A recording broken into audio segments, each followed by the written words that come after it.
Of all the financial titans and philanthropists of the 20th century, none are more complex or mysterious than George Soros. Like Carnegie, J.P. Morgan, and the Rockefellers, he amassed billions through ruthless business decisions, only to turn around and give away most of his fortune to advance his own personal philosophy. He can move world financial markets simply by voicing an opinion, or destabilize a government by buying and selling its currency. He also pledged more aid last year to help people in Russia than the U.S. government did. But now George Soros is worried. He thinks the global economy is coming apart at the seams and that the world needs to be protected from people like George Soros. We may now think that everything is fine, but the fact is that the system is broke and it needs fixing. What you're doing is asking some form of regulation to protect the world against you. Well, I am a player, and I think all players should be regulated. There have to be rules of the game. Take 81,000 to buy. Buy 48,000. Buy him 69,000 YUM. Right now, his Quantum Group hedge fund moves $14 billion of rich investors' money around the world every day, looking for profits and answering to no one.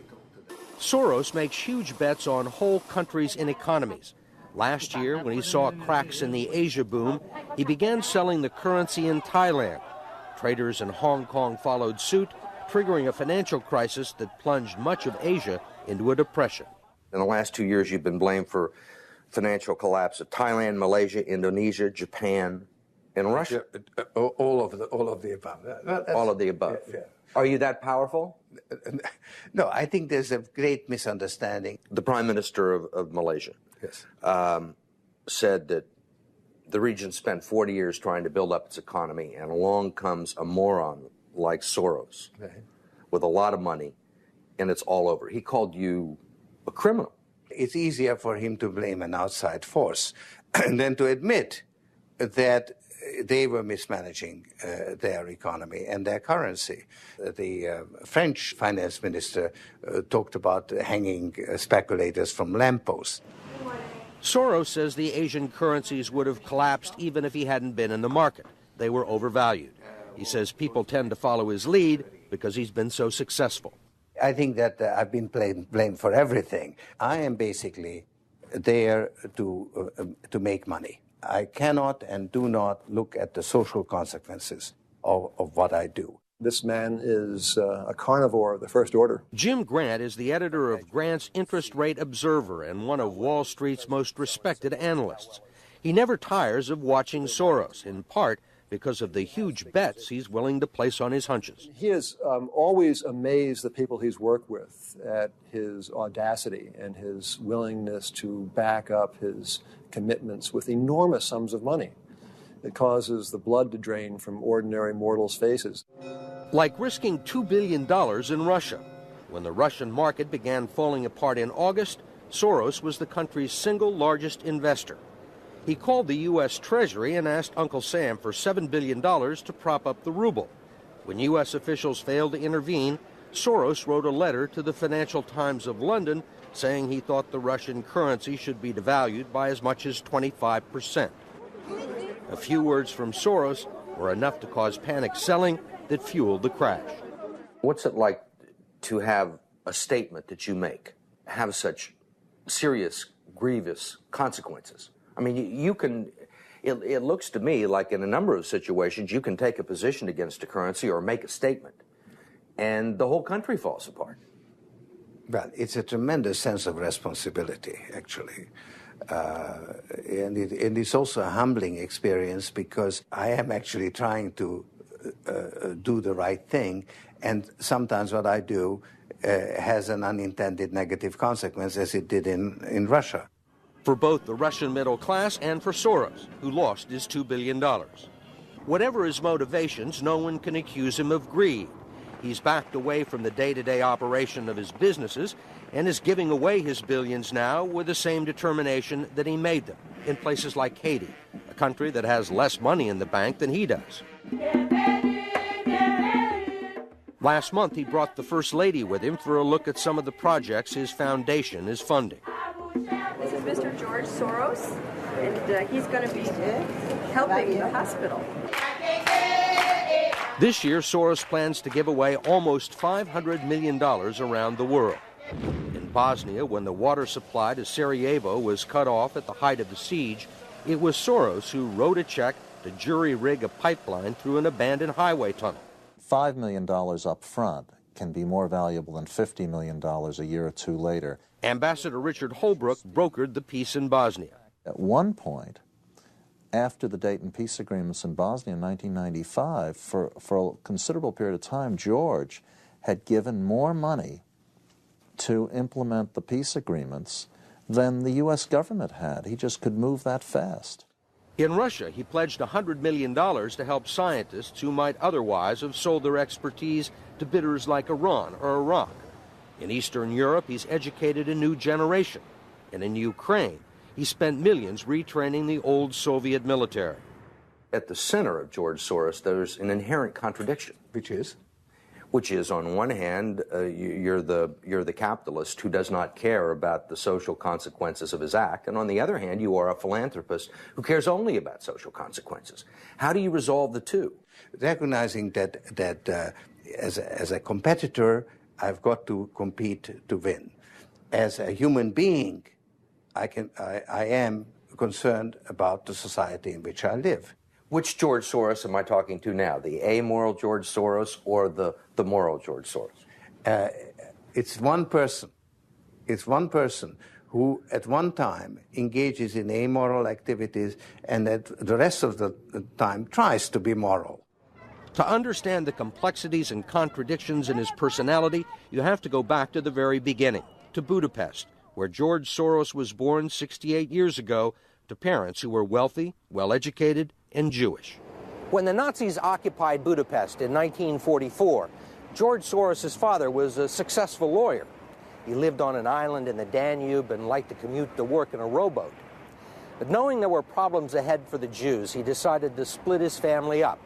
He bought them forged papers, and he bribed a government official to take 14-year-old George Soros in and swear that he was his Christian godson.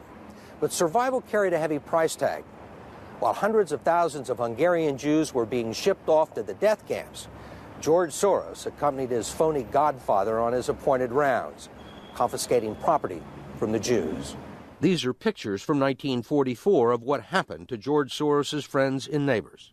You're a Hungarian Jew who escaped the Holocaust by posing as a Christian. Right. And you watched lots of people get shipped off to the death camps. Right. I was 14 years old. And I would say that that's when my character was made. In what way? That one should think ahead, one should understand and anticipate events, and one is threatened. It was a tremendous threat of evil. I mean, it was a very personal experience of evil. My understanding is that you went out with this protector of yours who swore that you were his adopted godson. Yes, yes. Went out, in fact, and helped in the confiscation of property from the Jews. That's right. Yes. I mean, that sounds like an experience that would send lots of people to the psychiatric couch for many, many years. Was it difficult? Not at all. Not at all. Maybe as a child you don't see the connection, but it created no problem at all. No feeling of guilt. No. For example, that I'm Jewish, and here I am watching these people go. I could just as easily be there. I should be there. None of that. Well, of course, I could be on the other side, or I could be the one from whom the thing is being taken away. But there was no sense that I shouldn't be there, because that was, well, actually, funny way, it's just like in markets, that if I weren't there, of course I wasn't doing it, but somebody else would be taking it away anyhow. In other words, whether I was there or not, I was only a spectator, the property was being taken away.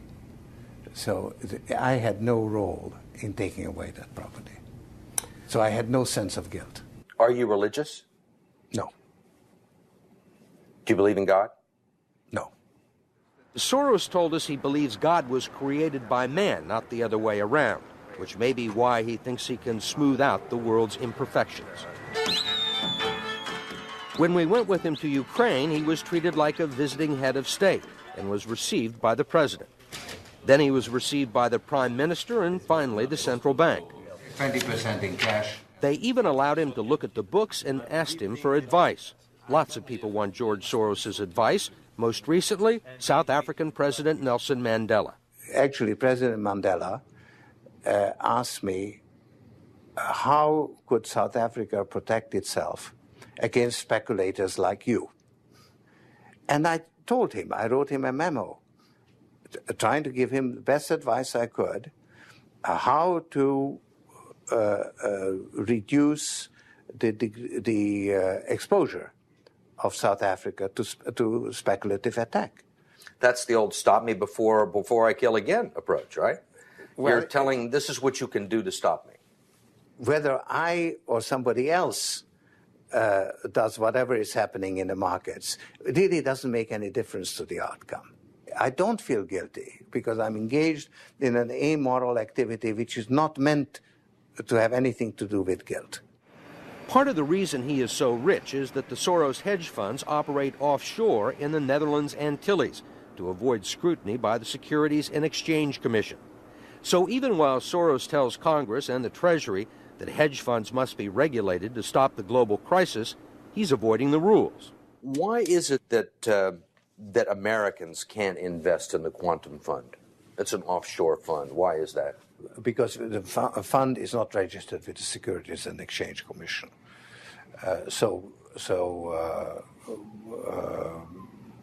We are not licensed to do business in the United States. That's right. Because? Because we are not registered with the Securities and Exchange Commission. Because we find it more convenient to operate without it. So in some ways it's to escape regulation. Yeah, that's right. But you've been sitting here talking about the need for regulation. Yes, and whatever regulations are imposed, we will obey. We already conform to everything. If the beneficiaries of Soros's billions do not understand the intricacies of SEC rules and offshore hedge funds, they do understand what he's done for them. The president of Haiti is reading his new book, The Crisis of Global Capitalism, and so is President Clinton. Will all the attention spoil George Soros? George Soros, in a way, is Donald Trump without the humility. One of your money manager told us that George really does think he's a god. I mean, if you think that you're God and you go into financial markets, you're bound to come out broke. So the fact that I'm not broke shows that I don't believe that I'm God.